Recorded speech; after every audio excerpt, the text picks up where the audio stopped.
परिवहन एवं राजमार्ग मंत्री नितिन गडकरी ने धार जिले में आज मध्य प्रदेश को करोड़ों रुपए के रोड इंफ्रास्ट्रक्चर की सौगात दी।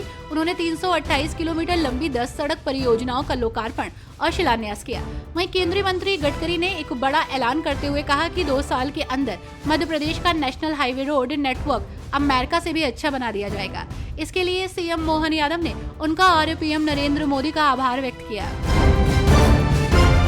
26/11 मुंबई हमलों के आरोपी तैमूर राणा के भारत प्रत्यर्पण पर सियासत गर्म है, तो वहीं इस बीच कांग्रेस नेता पृथ्वीराज चव्हाण ने प्रतिक्रिया दी है।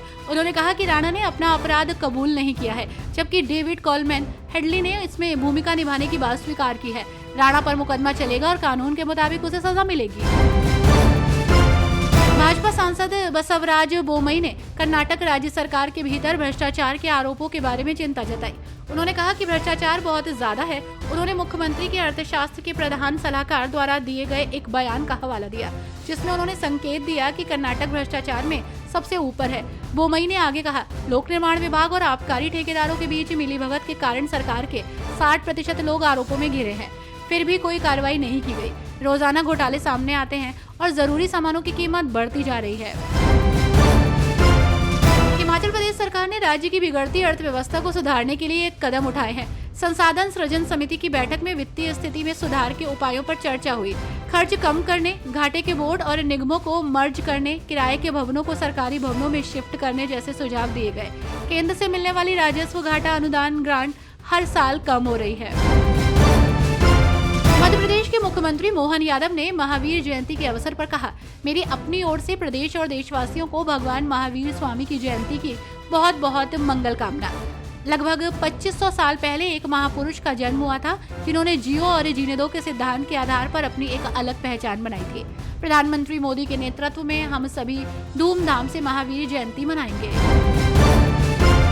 वक्फ बिल को लेकर सियासी पारा हाई चल रहा है। वहीं इसी बीच मौलाना शहाबुद्दीन रज़वी बरेलवी ने कहा कि वक्फ बिल से मुसलमानों को कोई नुकसान नहीं होगा, बल्कि मुसलमानों को इससे फायदा ही होगा। साथ ही उन्होंने कहा कि वक्फ से होने वाली कमाई से गरीब मुसलमानों और विधवा महिलाओं की हिफाजत होगी। इससे मुसलमान आर्थिक और सामाजिक रूप से उभरेंगे और इससे उनकी अच्छी जिंदगी गुजरेगी।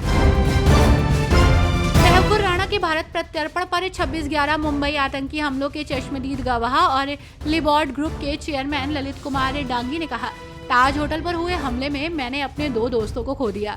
जो लोग दोषी हैं उन्हें जल्द से जल्द कड़ी सजा मिलनी चाहिए। उन्होंने आतंकवाद पर सख्त और कोई समझौता न करने वाली पुलिस के लिए पीएम मोदी की प्रशंसा की। महाराष्ट्र सरकार इन दिनों एक्टिव मोड में नजर आ रही है। वहीं इस बीच महाराष्ट्र सरकार ने नागपुर में राज्य आपदा प्रबंधन संस्थान स्थापित करने का निर्णय लिया है। ये संस्थान केंद्र सरकार के राष्ट्रीय आपदा प्रबंधन संस्थान की तर्ज पर बनाया जाएगा। इसका उद्देश्य प्राकृतिक और मानव जनित आपदाओं से प्रभावी ढंग से निपटने की राज्य की क्षमता को सुदृढ़ करना है। हरियाणा के कैथल के जिला शिक्षा विभाग ने बिना मान्यता के चल रहे 38 निजी स्कूलों को नोटिस जारी किया। इन स्कूलों को जल्द से जल्द अपनी मान्यता रिन्यू करवाने का आदेश दिया। यदि कोई स्कूल ऐसा नहीं करता है तो उसके खिलाफ विभागीय कार्रवाई की जाएगी। अभिभावकों से अपील की गई है कि वे अपने बच्चों का दाखिला ऐसे स्कूलों में न करवाएं।